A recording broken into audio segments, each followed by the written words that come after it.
श्री शिवाय नमस्तु भयम। दोस्तों, जैसा कि आप सभी लोग जानते हैं कि 1 जुलाई 2026 यानी बुधवार को पड़ रही है आषाढ़ मास की कृष्ण पक्ष प्रतिपदा तिथि।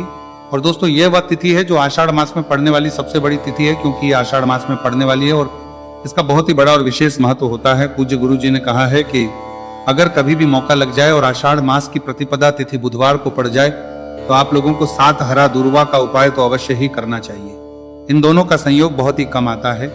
इसी के साथ में गुरु जी ने अपनी शिव पुराण कथा में बताया है कि इस दिन आपको 7 दुर्वा का उपाय तो आपको अवश्य ही करना चाहिए, क्योंकि ऐसा दिन पूरे साल में सिर्फ एक ही बार आता है। और दोस्तों, आप सभी लोग जानते हो कि बुधवार का अगर सबसे करने को लेकर आता है बड़ा उपाय है तो वह 7 हरा दुर्वा वाला उपाय है। तो दोस्तों, इस बुधवार प्रतिपदा तिथि के दिन आप लोगों को इस 7 हरा दुर्वा वाला उपाय को जरूर करना है। बहुत सारे लोग होंगे जिन लोगों ने इस उपाय को ना किया हो, मतलब पूरा साल निकल गया, उन्होंने किसी भी दिन इस 7 हरा दुर्वा वाला उपाय को ना किया हो। पर दोस्तों, आपके पास एक आखिरी मौका बचा हुआ है जो कि 1 जुलाई के दिन है। तो इस दिन आप लोगों को इस वाले उपाय को जरूर कर लेना। भले ही आपने पूरे महीने भर इस उपाय को ना किया हो, पर अगर आपने इस आषाढ़ मास के बुधवार प्रतिपदा तिथि के दिन अगर इस वाले उपाय को कर लिया तो आपको इस उपाय को करने का वो फल मिलेगा जिसकी आपने कभी कल्पना भी नहीं करी होगी। इसीलिए आप लोग इस वाले उपाय को एक बार जरूर कर लेना है, ताकि आप लोगों के हाथ से ये प्रत्येश को मौका ना जा सके और आपको इस उपाय को करने का फल मिल सके। दोस्तों, यह उपाय पंडित जी ने अपनी अभी ही शिव महापुराण की कथा में बताया है, जिस उपाय को आज हम आपको बहुत अच्छे से समझाने वाले हैं। इस वीडियो को देखने के बाद इस उपाय को समझने के लिए आपको कोई और वीडियो को देखने की जरूरत नहीं पड़ेगी। तो चलिए दोस्तों, उपाय को शुरू करते हैं। देखिए, ये इस आषाढ़ मास के बुधवार प्रतिपदा तिथि के दिन ये इतना खास होता है, इतना महत्वपूर्ण होता है, देखा गया है। कभी कभी बड़े बड़े पूजा पाठ अनुष्ठान से जो मनोकामना पूर्ण नहीं होते, वो आषाढ़ मास के बुधवार प्रतिपदा तिथि के दिन एक छोटे से उपाय करने से ही आपकी मनोकामना पूर्ण हो जाती है। और बहुत सारे लोगों ने इस उपाय को किया भी है और उनको इस उपाय को करने का फल भी जरूर मिला है। अगर आप लोग भी इस उपाय को करना चाहते हैं तो आप इस उपाय को पहले अच्छे से समझ लेना, सुन लेना, उसके बाद करना। आपको इस उपाय का फल जरूर ही, और इस उपाय को कर लेने से आपके घर में चाहे किसी भी प्रकार की दुख और समस्या क्यों ना चल रही हो, आपको उसका कारण भी नहीं पता है कि भाई ये समस्या किस कारण से चल रही है। उसका कुछ भी कारण हो सकता है, जैसे इसे पितृदोष हो सकता है या किसी भी तरह का मंगल दोष भी हो सकता है। तो इस दिन आप लोगों को ये वाला उपाय कर लेना है। ये एक ऐसा उपाय है जिस उपाय को अगर किसी विशेष दिन पर किया जाए तो भाई उस विशेष दिन का जो है वो तो मिलता ही मिलता है, पर हमने उस दिन पर इस उपाय को किया है तो हमें उससे भी बड़ा फल मिलता है, और फल बहुत जल्दी मिलता है, क्योंकि आप इस उपाय को बहुत ही बड़े और विशेष दिन पर कर रहे हैं। तो चलिए अब उपाय के बारे में बात करते हैं, लेकिन उससे पहले आप लोगों को यह जानना आवश्यक है कि आखिर यह उपाय किस समय करना है, किसको करना है और कैसे करना है। तो चलिए हम आगे आपको वीडियो में एक एक करके बता देते हैं। उससे पहले अगर आप लोग हमारे चैनल पर पहली बार हैं तो हमारे चैनल को सब्सक्राइब करना ना भूलें, और अगर आपके पास कोई सवाल है तो आप हमें कमेंट बॉक्स में बता सकते हैं। और अगर आपको हमारा वीडियो पसंद आया है तो आप हमें लाइक और शेयर करना ना भूलें। और अगर आपको हमारे चैनल की जानकारी चाहिए तो आप हमें फॉलो कर सकते हैं, और अगर आपके पास कोई प्रश्न है तो आप हमें कमेंट बॉक्स में बता सकते हैं। पहली बार आए हैं या फिर मेरी आवाज आज पहली बार सुन रहे हैं तो हमारे चैनल को सब्सक्राइब जरूर कर लेना, और इस वीडियो को करके कमेंट बॉक्स में श्री शिवाय नमस्तु भयम ओम नमः शिवाय जरूर टाइप कर देना। तो दोस्तों, इस 7 दुर्वा वाला उपाय को हमें इस बुधवार प्रतिपदा तिथि के दिन कैसे करना है, किसको करना है, किस समय करना है और कहां पर करना है, ये सारे सवालों के जवाब आपको इस वीडियो में मिल जाएंगे। और जो ये वीडियो देखेगा भाई, उसको 7 हरा दुर्वा वाला उपाय जरूर करना चाहिए, क्योंकि इस दिन 7 दुर्वा का भी बहुत ही बड़ा और विशेष महत्व होता है। और जब बात आ जाए हरा दुर्वा की तो ये सोने पर सुहागा वाली बात हो जाती है, और ये एक बहुत ही बड़ा उपाय हो जाता है इस बुधवार प्रतिपदा तिथि का। तो अब दोस्तों, इस 7 हरा दुर्वा वाला उपाय को आखिर करना किसको है, सबसे पहले हम लोग वो बात जान लेते हैं। तो देखो, घर की जो बड़ी माताएं बहनें होती हैं, उन माताओं बहनों में से कोई भी एक बड़ी माता बहन इस वाले उपाय को कर सकती है। और दोस्तों, अगर आप चाहें तो अपने घर में से सभी सदस्यों भी इस उपाय को करवा सकते हैं। अगर किसी व्यक्ति की खुद की कोई मनोकामना है, खुद की कोई दुख और परेशानी है जो कि वो अपने लिए ही करना चाहता है इस वाले उपाय को, तो वो खुद अपने लिए भी कर सकता है। बाकी अगर कोई घर में से ऐसा है जो कि अपने पूरे घर परिवार की सुख और शांति के लिए यह वाला उपाय करना चाहता है, तो भाई वो भी करना चाहता है, सकता है, उसमें भी कोई दिक्कत वाली बात नहीं है।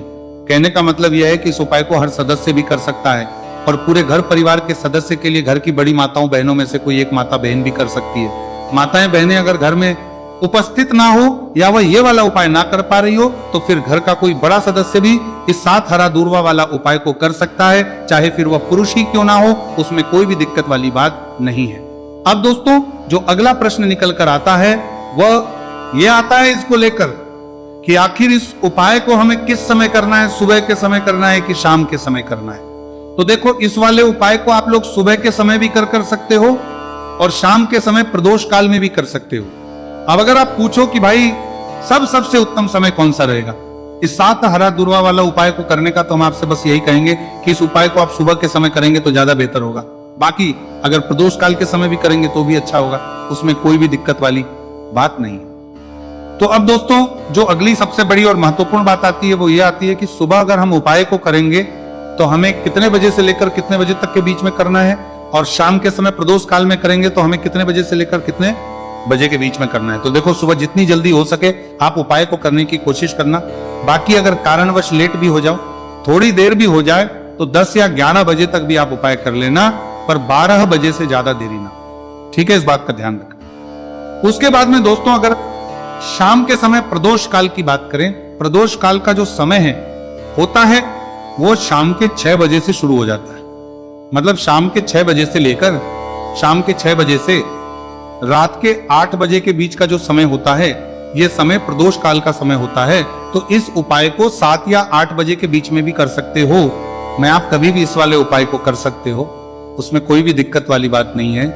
तो आषाढ़ मास का महीना ही है जो आपको धन दौलत पुण्य दोनों ही देने वाला है। आषाढ़ मास के महीने में तुलसी का पूजन करके, श्री हरि विष्णु से जुड़े हुए कुछ उपाय करके आप अपने जीवन की निर्धनता, धन से जुड़ी समस्याएं, कर्जे से जुड़ी समस्याओं को हमेशा के लिए दूर कर सकते हैं। भगवान विष्णु को तुलसी अति प्रिय है, इसीलिए उनकी पूजा में भी विशेष रूप से हम तुलसी का उपयोग करते हैं।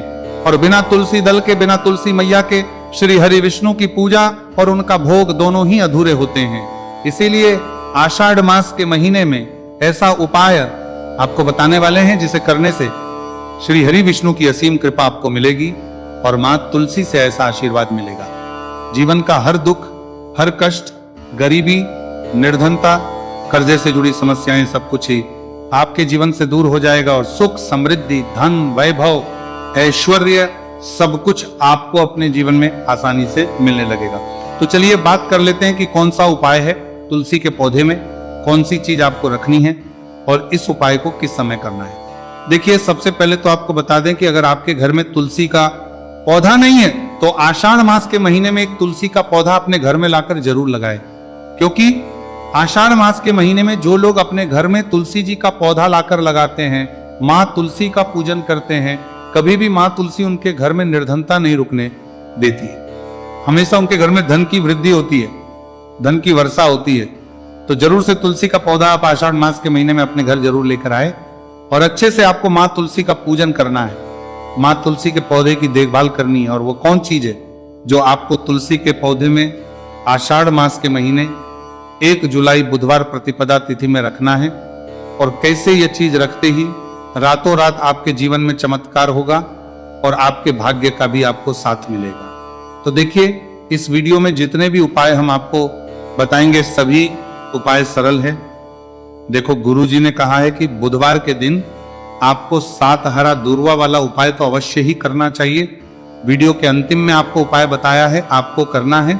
देखो आगे बढ़ने से पहले वीडियो को एक लाइक जरूर करें। देखो सबसे पहला उपाय, यदि आपके जीवन में कर्जा बहुत अधिक है, आपके जीवन में संकट बहुत अधिक रहते हैं, आपके ऊपर बहुत अधिक विपदा आ रही है, बार बार आपको अपने व्यापार में और अपने धन में हानि देखने को मिल रही है, यानी कि आपको प्रत्येक कार्य में हानि हो रही है, तो आपको यह उपाय करना चाहिए। इस उपाय को करने के लिए आपको 2 चीजों की आवश्यकता होगी। सबसे पहले आप जानते हो जो कि भगवान गणेश जी को समर्पित होती है, तो आपको वह हरा दूर्वा की आवश्यकता होगी, साथ ही में 1 लोटा जल की आवश्यकता होगी। और आप जब भी उपाय को करें, जिस दिन भी आपको करें, तो आपको प्रातः कल सुबह ही सुबह वह करना है। इस बात का विशेष रूप से आपको ध्यान रखना है, ठीक है। तो आपको एक हरा दूर्वा लेनी है। अगर आधा हरा दूर्वा भी मिल जाती है तो भी कोई दिक्कत नहीं है, बस आपको हरा दूर्वा है। अगर ज्यादा ना मिले तो उस स्थान पर एक हरा दूर्वा भी ले सकते हैं। हरा दूर्वा आपको आसानी से कहानी पर भी मिल जाएगी। बस याद रखिएगा शुद्ध दूर्वा, और मतलब उसे शुद्ध करके ही उपयोग में लीजिएगा, है ना। तो आपको करना क्या है, एक हरा दूर्वा या एक से ज्यादा भी हरा दूर्वा आप लोग ले सकते हैं। तो एक हरा दूर्वा अपनी ले लीजिए, एक हरा दूर्वा के साथ में आप 1 लोटा जल ले लीजिए और इन दोनों ही चीजों को लेकर शिवाजी के मंदिर पहुंच जाइए। जी के मंदिर पहुंचकर सबसे पहले आप शिवाजी के पास में बैठ जाइए। शिवाजी के पास में बैठने के बाद जो शिवाजी की शिवलिंग होगी, शिवलिंग के ऊपर सबसे पहले आपको यह दूर्वा को समर्पित करना है। दूर्वा को कुछ इस प्रकार से समर्पित करना है कि जो दूर्वा की दांडी का मुख होगा वह जलधारी की तरफ हो, जहां से जल नीचे करता है ना। और जो हरा दूर्वा का मिला हुआ भाग होगा वो अपने आप शिवाजी के पीछे की तरफ हो जाएगा। ठीक है, तो इस प्रकार से ये हरा दूर्वा का ये दूर्वा आपको भगवान शिवाजी का शिवलिंग के ऊपर समर्पित करनी है। और जो 1 लोटा जल आप अपने साथ लेकर आए हैं, किसी दूर के ऊपर भगवान शिवजी के शिवलिंग के ऊपर एक धारा से आपको समर्पित कर देना है। ठीक है, अब यहां पर देखने बात यह है कि ये उपाय इस व्यक्ति को करना है जिस व्यक्ति की नौकरी नहीं लग रही हो, जो व्यक्ति परीक्षा में पास होना चाहता हो, तो इस व्यक्ति को अपने हाथों से इस उपाय करना है, तभी उपाय कम करेगा। ठीक है, उपाय को करने के बाद आपको 3 महीने उपाय आपको कब तक करना है, जब तक कि आपकी नौकरी ना जाए। जब तक आप इस उपाय को नियम के साथ करो, आपकी नौकरी जरूर लगेगी। अब बात करते हैं दूसरे उपाय के बारे में। तो देखिए दूसरे उपाय जो है, देखिए इस उपाय के लिए आपको मात्र 1 लौंग का जोड़ा लेना है, यानी कि 2 फूल वाली लौंग लेनी है। साथ में आपको मात्र थोड़ा सा शहद लेना होगा और इसी के साथ में आपको तांबे के पात्र अंदर शुद्ध जल लेना होगा। अब देखिए इन सभी सामग्रियों को लेकर के आपको भगवान शिव के मंदिर में पहुंच जाना है। देखिए ये उपाय आप सुबह से लेकर शाम तक कर सकते हैं। तो वह सबसे पहले तो आपके पास जो 2 फूल वाली लौंग हैं, उन्हें आपको शहद के अंदर अच्छे से डुबो है, यानी कि दोनों लौंग पर आपको अच्छे से शहद का लेपन कर देना है। अब आपको जो आपके पास एक लोटा जल है, सबसे पहले तो उसे शिवलिंग पर धीरे धीरे समर्पित करना है और श्री शिवाय नमस्तु भयम इसका जाप करते हुए समर्पित कर देना है। अब आपके पास जो 2 फूल वाली लौंग है शहद से, उसे आपको शिवलिंग पर अर्पित करना है और आपको प्रार्थना करनी है कि जीवन में जो रोग की स्थिति है वह समाप्त हो, जीवन के जो संकट और समस्याएं हैं वह सभी समाप्त हो, जीवन से जो कर्ज की समस्या है वह समाप्त हो। इस प्रकार से प्रार्थना करते हुए ये जो 2 फूल वाली लौंग शहद संयुक्त, इस आपको शिवलिंग पर अर्पित कर देनी है। आपकी जो भी समस्या होगी इस बुधवार के दिन अवश्य ही समाप्त हो जाएगी। तो इस प्रकार से आपको पहला उपाय करना है। अब हम बात कर लेते हैं दूसरे उपाय के बारे में। देखिए ये उपाय आपके लिए सर्वश्रेष्ठ होने वाला है। देखिए इस उपाय के लिए आपको चाहिए होंगे 5 हरा मूंग के दाने, और मूंग के दाने कहीं से भी खंडित नहीं होने चाहिए। इस बात का ध्यान रखें। और इसी के साथ में आपको एक तांबे के पात्र के अंदर अपने घर से शुद्ध जल 1 लोटा जल ले लेना है।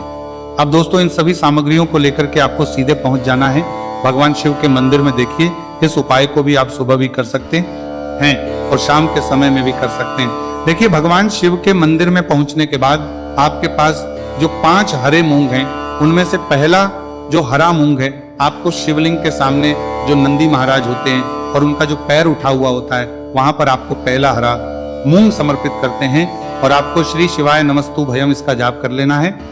फिर आपको दूसरा हरा मूंग लेना है और शिवलिंग पर जो श्री गणेश जी वाला स्थान होता है, वहां पर आपको ये दूसरा हरा मूंग समर्पित कर देना है। यानी कि शिवलिंग के सीधे तरफ आपको ये दूसरा हरा मूंग समर्पित करना है और फिर आपको ओम गण गणपते नमः या फिर ओम श्री गणेशाय नमः इसका जाप कर लेना है। तीसरा हरा मूंग का दाना आपको भगवान शिव की सबसे प्रिय पुत्री माता अशोक सुंदरी वाले स्थान पर समर्पित करना। शिवलिंग की जो जलाधारी होती है, जहां से जल बह करके आता है, उसी जलाधारी के बीच में जो कहीं कहीं उठी हुई लाइन होती है सांप की आकृति के रूप में, वहीं पर आपको तीसरा हरा मूंग समर्पित करना है और फिर आपको ओम नमः शिवाय इसका जाप कर लेना है। अब दोस्तों चौथा जो हरा मूंग है, उसे आपको भगवान कार्तिकेय जी का जो स्थान होता है शिवलिंग पर, वहां पर आपको ये चौथा हरा मूंग का दाना समर्पित कर देना है और आप ओम नमः शिवाय इसका जाप कर लेना है। अब दोस्तों आपके पास जो 5वां और अंतिम हरा मूंग बचा हुआ है, उससे आपको उसे जल के पात्र के अंदर डाल देना है और इस हरे मूंग से युक्त जल से आपको भगवान शिव के शिवलिंग का अभिषेक कर देना है। जल आपको बिल्कुल धीरे धीरे समर्पित करते जाना है और लगातार आपको शिव महापुराण के मूल श्री शिवाय नमस्तु भयम इसका जाप करते रहना है। फिर आपको शिवलिंग के आगे बैठकर, यदि आप अपने बच्चों के लिए ये उपाय कर रहे हैं, यदि आप अपने बच्चों की बुद्धि ज्ञान और विवेक के लिए उपाय कर रहे हैं, तो उसके लिए आपको प्रार्थना कर लेनी है। या फिर व्यापार में वृद्धि करने के लिए ये उपाय कर रहे हैं तो उसकी कामना करते हुए आपको प्रार्थना कर लेनी है, या फिर अपनी नौकरी के लिए कर रहे हैं, या फिर अपने इंटरव्यू के लिए, या फिर धन की प्राप्ति के लिए कर रहे हैं, जिस भी कामना के लिए आप उपाय कर रहे हैं उसे परिपूर्ण करने के आपको महादेव से प्रार्थना कर लेनी है और फिर आपको वापस अपने घर आ जाना है। पूज्य गुरु जी ने कहा है कि जो भी व्यक्ति इस उपाय को कर लेता है तो यकीन मानिए आपके जीवन की जो सारे संकट, कष्ट और बाधाएं ही वह सभी समाप्त होंगे। अब हम बात करते हैं अगले उपाय की। इस उपाय के लिए आपको एक दीपक लेना है। दीपक आप मिट्टी का भी ले सकते हैं और शुद्ध आटा मढ़कर उसका दीपक भी आप तैयार कर सकते हैं। अंदर गोल बाती का प्रयोग करना है और दीपक के अंदर आपको शुद्ध घी का प्रयोग करना है। इसी के साथ में आपको मात्र एक फूल वाली लौंग लेनी होगी। अब ये एक दीपक और एक फूल वाली लौंग लेकर के सीधा आपको पहुंचना होगा बरगद के वृक्ष के। वहां पर देखिए, सबसे पहले तो आपके पास जो एक फूल वाली लौंग है उससे आपको बरगद के वृक्ष की जड़ में समर्पित करना है। देखिए, अगर आपके जीवन में कोई भी बड़ा संकट आने वाला है, कोई बड़ा कष्ट आने वाला है, तो वह इस उपाय के माध्यम से दूर होने वाला है। महादेव की विशेष कृपा रहेगी कि जो भी संकट आपके जीवन में आने वाला होगा वह भी दूर हो जाएगा। तो आपको एक लौंग समर्पित करनी है बरगद के वृक्ष की जड़ में, और वहीं पर आपको जो है गोल बाती वाला दीपक जो आप लेकर के गए हैं उससे भी वहां पर प्रज्वलित कर देना है वटकेश्वर महादेव का स्मरण करते हुए। देखिए, जब भी आपको जीवन में इस साल लगने लगे कि आपके जीवन में कुछ भी अच्छा नहीं चल रहा है, तब भी आपको इस प्रकार करना है। तो इस प्रकार से आपको ये उपाय करना है। अब हम जान लेते हैं चौथे विशेष उपाय के बारे में। देखिए, यदि आपके विवाह में, शादी में कोई भी समस्या आ रही है, यदि आपका जो कर्ज है वो दिन पर दिन बढ़ते ही जा रहा है, तो आपको ये चमत्कारी उपाय करना चाहिए। कोई भी समस्या अगर जीवन में है तो उसे दूर करने के लिए आपको इस उपाय करना चाहिए। मंगल दोष से जुड़ी हुई समस्या भी है तब आपको ये उपाय करना चाहिए। देखिए, इस उपाय के लिए आपको एक तांबे के पात्र के अंदर अपने घर से शुद्ध जल लेना है और इसी के साथ में आपको एक चुटकी लाल चंदन लेना होगा।